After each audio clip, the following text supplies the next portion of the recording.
Mobile नेपालबाट आज म तपाईहरुको सामु कवियत्री प्रभा भट्टराईद्वारा लेखिएको आमा कविता वाचन गर्न गइरहेकी छु। आमा आमा दृष्टि खुलाउने हृदयकी स्वर्गीय झङ्कार हुन्, रचने सिर्जना वा गयो झिलिमिली आमा कलाकार हुन्।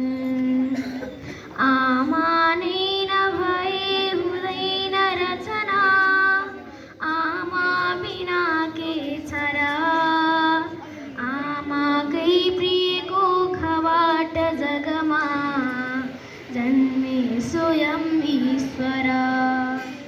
आफ्नो जीवन मृत्युको पनि कठै परवाह छोडिकन सक्छिन्नित नगरेर भर्न जननी निर्जीवमा जीवन।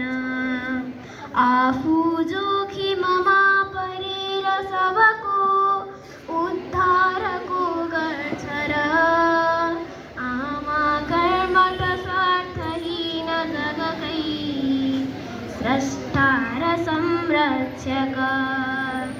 बाँड्छिन् सन्ततिमा बराबर गरी श्रद्धा र माया यिनी, छातीमा छहरा भरेर रसको सञ्चार गर्छिन् यिनी।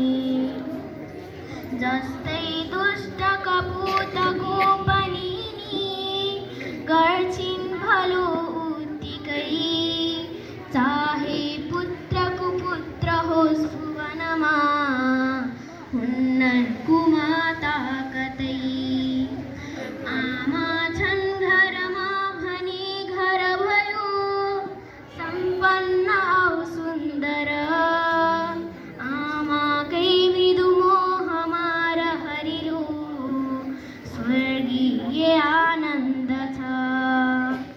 आमाको महिमा नभई त कविले रोएर भन्दैनथे, आमा बालक किन मार भगवान् संसार भर्ने भए।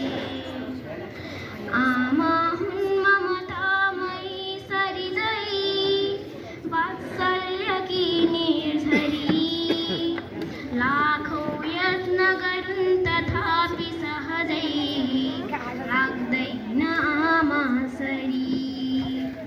हुन्छन् शब्द अनेकयौँ भुवनमा प्यारा र राम्रा, तर एउटै शब्द छ शब्दकोशभरिकै आमा आहा सुन्दर।